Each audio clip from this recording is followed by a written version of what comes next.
என் அன்பு குழந்தையே, நீ கேட்ட வரங்களை அள்ளித்தரவே உன் தாயானவள் இன்று உன்னை தேடி வந்திருக்கிறேன். என் தங்கமே, இதை நீ கேட்காமல் தவித்து விடாதே. ஏனென்றால் உன்னை தேடி ஒரு பெண் வந்து உனக்கான வாழ்க்கையை மாற்றுவதற்கு அங்கு தயாராகிவிட்டாள். அதை பற்றி உனக்கு கூறுவதற்கே உன் தாயானவள் இன்று உன்னை தேடி வந்திருக்கிறேன். என் தங்கமே, உன் வாழ்க்கையை புரட்டி போடும் ஒரு நிகழ்வைத்தான் உன் தாயானவள் நான் உனக்கு இன்று ஒரு வார்த்தையாக தரப்போகின்றேன். என் தங்கமே, வெற்றிக்காக என் பிள்ளைகள் காத்திருக்கும் நிலை வந்துவிட்டதே என்று நீ சங்கடப்படாதே. உன்னை யாரெல்லாம் கஷ்டப்படுத்தினார்கள் என்று தெரியும். சொந்தங்களும் பந்தங்களும் உன்னை விட்டு போய்விட்ட இந்த தருணத்தில் முடிவெடுத்து இருக்கின்றார்கள். ஆனால் இந்த தருணமானது உன் வாழ்க்கையில் மிகவும் முக்கியமான ஒரு காலகட்டம். முடிவு எடுப்பதற்கு இதுதான் சரியான நேரம். யார் ஒருவருக்காக என் பிள்ளைகள் காத்திருந்தார்களோ அந்த நிலையில் எல்லாம் விலக்கி வைத்துவிட்டு என்னை வெற்றிக்காக பாடுபடும் விலகித்தான் உனக்கு நான் தரப்போகின்றேன். என் தங்கமே, போகின்றேன் என்று சொன்னவர்கள் சென்றவர்கள் என்று நினைத்துதானே வருத்தப்பட்டாய். விட்டு போனவர்கள் எல்லோரும் அங்கு உனக்கானவர்கள் இல்லை என்பதை நீ முதலில் புரிய வைத்துக்கொள். என் தங்கமே, மனம் சில விஷயத்தை ஏற்றுக்கொள்வதற்கு அந்த தயக்கம் கொண்ட சில விஷயத்தை புரிந்து கொள்வதற்கும் மனதில் உறுதி இருக்காது. ஆனால் அத்தனை விஷயத்திலும் உனக்கான நம்பிக்கையை தருவதற்கு இந்த தாயானவள் உனக்கு உறுதியையும் தெளிவாக தீர்க்கமாகவும் நம்பி உனக்கான பாதையை நான் தீர்மானமாக கொடுத்துள்ளேன். என் தங்கமே, வருத்தங்கள் மட்டும்தான் மிச்சமாகிக் கொண்டிருக்கிறது. எதுவாக இருந்தாலும் என் தாயானவள் எனக்காக இருக்கின்றாள் என்று நீ ஒரு வார்த்தை மனதில் நினைத்துக்கொள். என் தங்கமே, நான் எப்பொழுதும் உன் கூடவே இருப்பேன். நான் எழுதிய தாங்கானது என்னோடு கிடைக்கப் போகின்றது. அப்படி இருக்கும்போது இந்த கலியுகத்தில் நான் கண்கண்ட தெய்வமாக என்னை வழிபட வைத்திருக்கும் இங்கே இல்லையே என்று நான் ஒருபோதும் வருத்தப்பட்டதே இல்லை. என் தங்கமே, தங்க பிள்ளையின் உன் வெற்றிக்காக இங்கு எத்தனையோ தவறான கணக்கை போட்டு கொண்டிருக்கிறார்கள். ஆனால் அவரது கணக்கையும் நான் இங்கு சரி செய்யத்தான் போகின்றேன். என் தங்கமே, அம்மா எனக்கு இப்படி ஒரு பதில் சொல்லி என்னை கஷ்டப்படுத்துகிறீர்களே என்றுதானே கேட்கின்றாய்? உண்மைதான். நான் உன்னை தேடி வந்த அந்த பெண்ணை அவர்கள் விருப்பத்தோடு நல்ல மாற்றமாக நான் உனக்கு மாற்றித்தரப் போகின்றேன் என்று அறிவித்து சொல்வதற்காக வந்திருக்கிறேன். என் தங்கமே, மனதில் மாற்றத்தை ஏற்க தவிக்கும் என் பிள்ளைகள் இப்போது நல்ல மாற்றத்தை உணர்ந்து கொள்ளும் நல்ல நேரம் வந்துவிட்டது. உனக்கான அதிர்ஷ்டமே இதோடுதான் உன்னை தேடி வந்திருக்கிறேன். யாரும் ஏதோ ஒன்று சொல்லிவிட்டு போகட்டும். உனக்கான நம்பிக்கையை தருவதற்கு உன் தாயானவள் நான் இருக்கும்போது விடை காண முடியவில்லை என்று கேட்ட கேள்விக்கு எல்லாம் நான் விடையோடு வந்திருக்கிறேன். என் தங்கமே, மாற்றத்தை ஏற்க தவிக்கும் என் தங்க பிள்ளையே, உன் மனதோடு இந்த தாயானவள் இருக்கும்போது நீ எதை பார்த்து வெளிப்படுகின்றாய்? முதலில் என் தங்கமே, நீ உன் நட்சத்திரத்தை காண காத்திருந்தாயோ அவரை உன்னை காத்திருக்கும் நிலைக்குத்தான் அவன் உன்னை உருவாக்கி இருக்கிறேன். மாற்றம் என்பது நீ உனக்குள் விதைத்த விதைகள்தான். உன் எண்ணங்கள் எப்படி இருக்கின்றதோ அந்த எண்ணங்களை வலிமையாக்க முதலில் கற்றுக்கொள். வேண்டாம் என்று நீ சிறிது நொடியில் கழிந்த பிறகு அந்த எண்ணத்தை விட்டு விடுகிறாய். அதனால் தான் உன் வாழ்க்கையில் மாற்றங்கள் உன்னை தேடி வர முடியாமல் அங்கு தவித்து கொண்டே இருக்கின்றது. என் தங்கமே, நீ நினைத்தது நினைத்து பார்க்க முடியாத அளவிற்கு வளர்ச்சியை தருவதற்கு இந்த தாயானவள் வந்து இருக்கும்போது தடுக்கி விழுந்த நிலையை பார்த்து எல்லாம் நீயே ஏன் உன்னை பார்த்து பரிதாபப்பட்டு கொண்டிருக்கிறாய்?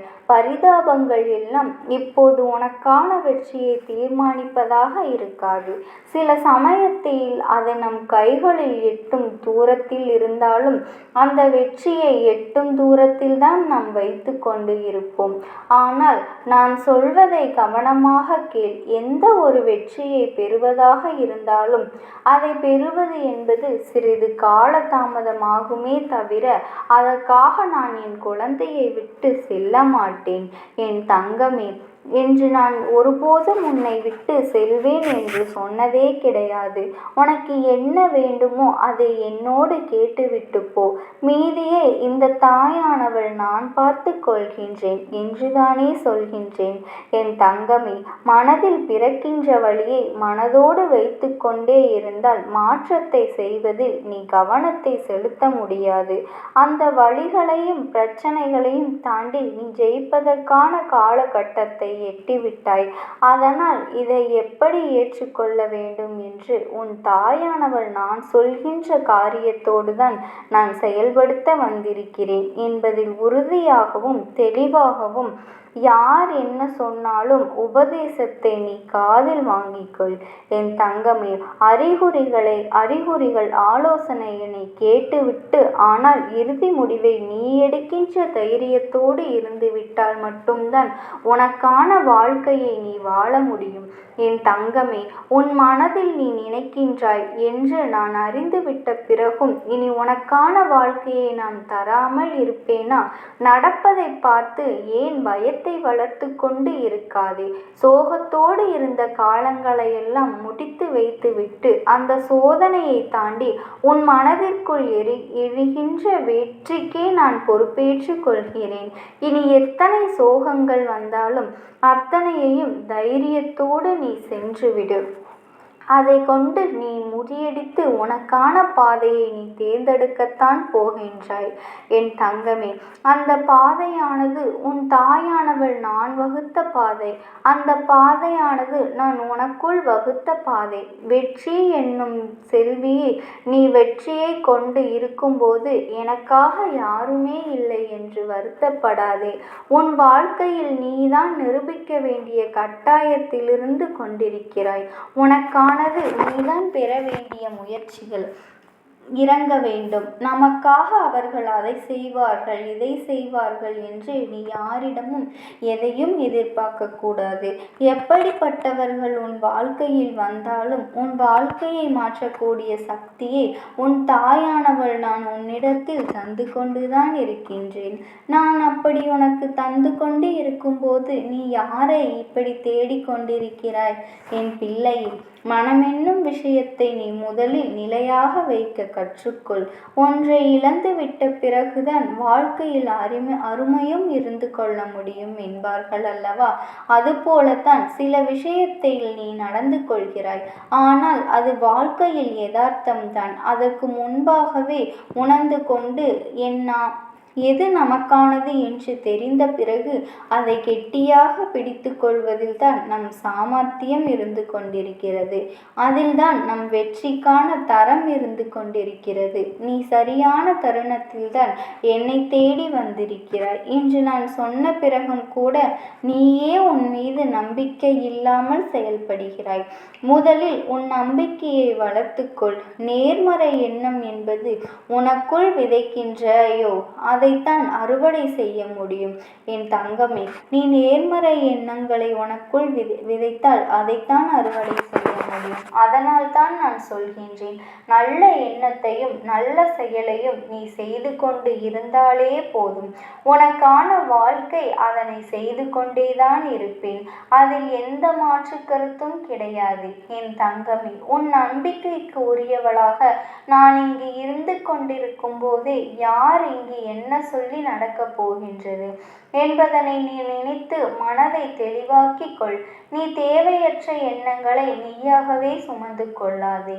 உன் மனபாரங்களை நீ ஏற்றுக்கொள்வதனால் மட்டும்தான் இப்படியெல்லாம் உன் வாழ்க்கையில் எதிர்மறையாக நடந்து கொண்டிருக்கிறது. அந்த மனபாரத்தை காலடியில் ஒப்படைத்து விடு. என் தங்கமே, நீ எப்பொழுதும் நான் உன் முகத்தை சந்தோஷமாக பார்க்கவே விருப்பப்படுகின்றேன். நீ உன் கஷ்டங்களையெல்லாம் என்னோடு சரணாகதி அடைத்துவிடு. அப்போது உன் வெற்றி உன்னை தேடி வந்து விடுகிறது என்றுதான் அர்த்தம்.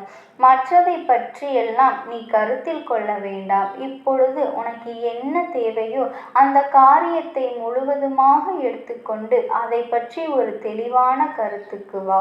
என் தங்கமே, அதை பற்றி ஒரு தெளிவான திட்டமிடலுக்கு வா. உன்னை சுற்றி எத்தனை சொந்தங்கள் பந்தங்கள் இருந்தாலும் உனக்கான வேண்டிய விஷயத்தில் நீதான் என்ன செய்ய போகின்றாய்? உனக்கான வாழ்க்கையை நீதான் வாழப் போகின்றாய்.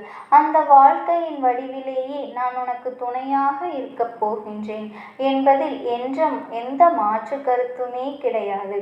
உன் நம்பிக்கையில் நான் உன் வெற்றியை தருவதற்காக வந்திருக்கும் போது யாருமே இல்லை என்று கவலைப்படாதே. அந்த வெற்றி என் வடிவாகவே இந்த தாயானவள் உனக்குள் வந்து விட்டேன். என் தங்கமே, என்னுள் இருக்கும் தீபமானது உனக்கான பொக்கிஷத்தை தருவதற்காகவே எரிந்து கொண்டிருக்கிறது. எதை வேண்டுமோ அதை பெற்றுக்கொள். நீ தயாராக இருந்தால் மட்டும் போதும். நான் உனக்கு தருவதற்காக உறுதியாக இருக்கின்றேன். நீயோ கேட்டது கிடைக்கவில்லை என்று சொல்லிவிட்டு நான் தருவதை தட்டிவிட்டு கொண்டிருக்கிறாய்.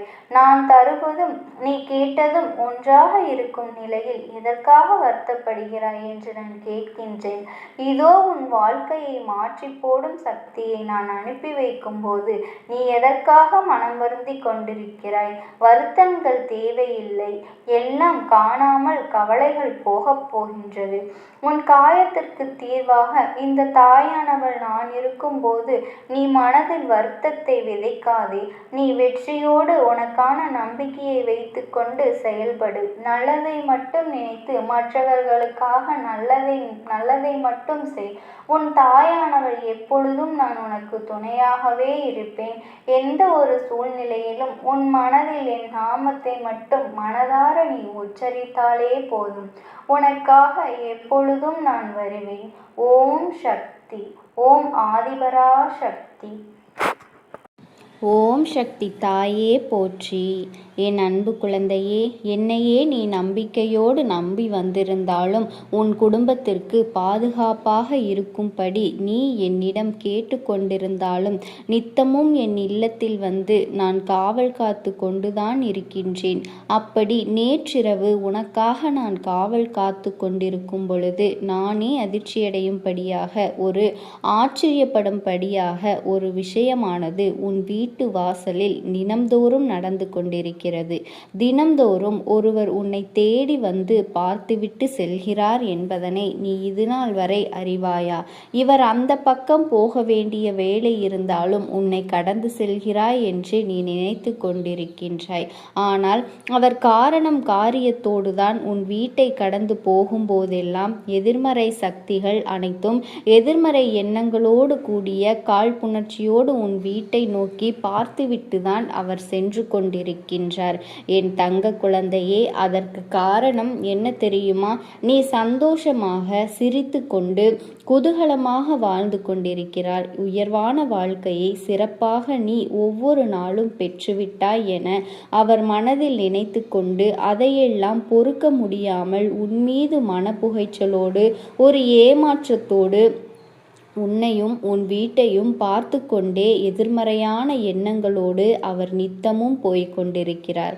அதனால்தான் அப்படிப்பட்ட தீய சக்தியிடமிருந்து உன்னை காப்பாற்ற வேண்டும், உனக்கு நல்லதை செய்ய வேண்டும் என்பதற்காக உன் தாயானவள் உன்னோடு பேசி கொண்டிருக்கிறேன்.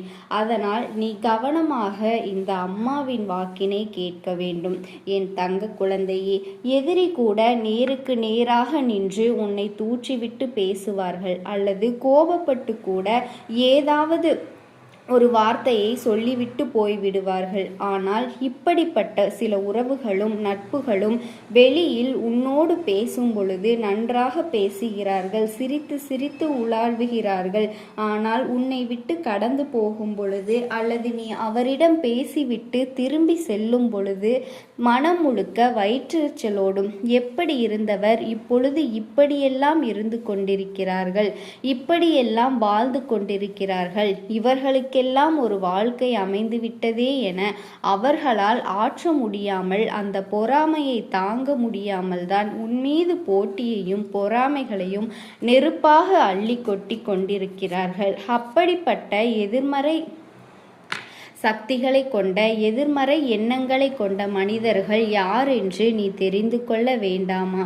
என் தங்க குழந்தையே, அவர்கள் யாரென்று தெரிந்தால் நீ மனம் உடைந்து போவாய். அவர்கள் நிச்சயமாக வெளியாட்கள் இல்லை.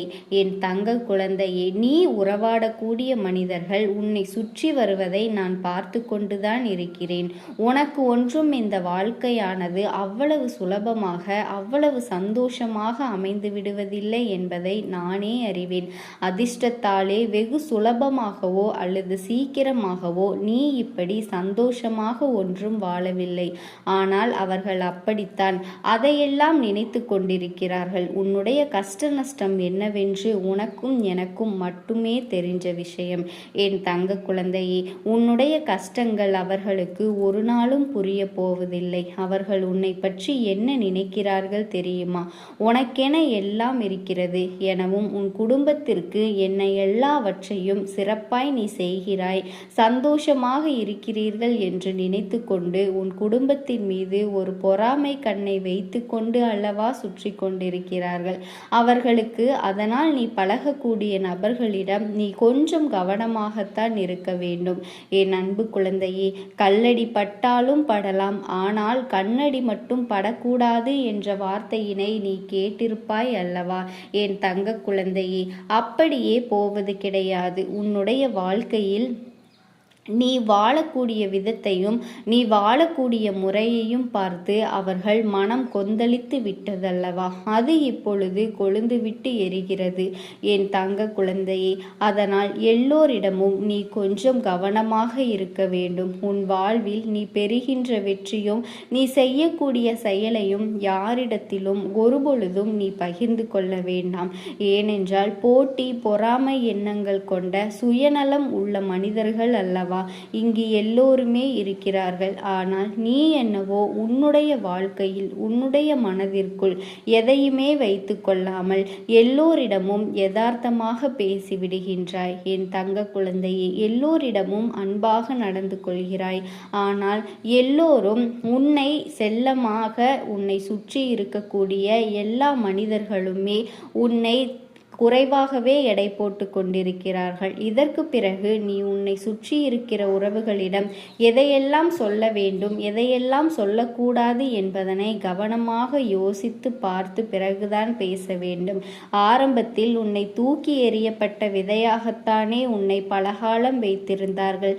இப்பொழுது நீ நன்றாக முன்னேறிவிட்டாய், ஓரளவுக்கு வசதி வாய்ப்போடு இருக்கிறாய் என்று தெரிந்தவுடன் உன்னுடைய நட்பு வேண்டும் என்று உன்னை தேடி வந்து கொண்டிருக்கிறார்கள். அப்படிப்பட்ட மனிதர்களின் மத்தியில் நீ விலகி இருந்து உன்னுடைய வாழ்க்கையில் நீ கவனமாக இருக்க வேண்டும். உன்னை எந்த ஒரு சூழ்நிலையிலும் இந்த தாயானவள் நான் சிறப்பாக வழிநடத்த நான் இருக்கிறேன். அதனால் நீ எதை நினைத்தும் கவலைப்படாதே. எல்லோரிடத்திலும் அன்பாக பேசலாம், பழகலாம்.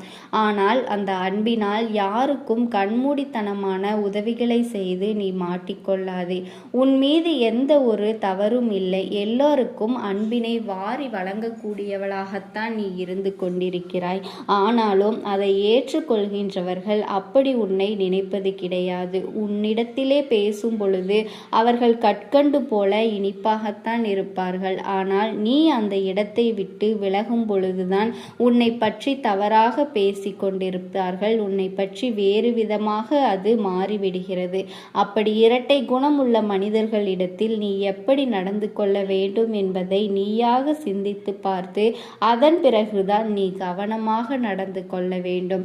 உன்னை போலவே மற்றவர்களும் இருப்பார்கள் என்று எதிர்பார்ப்பது உன்னுடைய முட்டாள்தனமானது என்பதனை நீ உணர்ந்து கொள்ள வேண்டும்.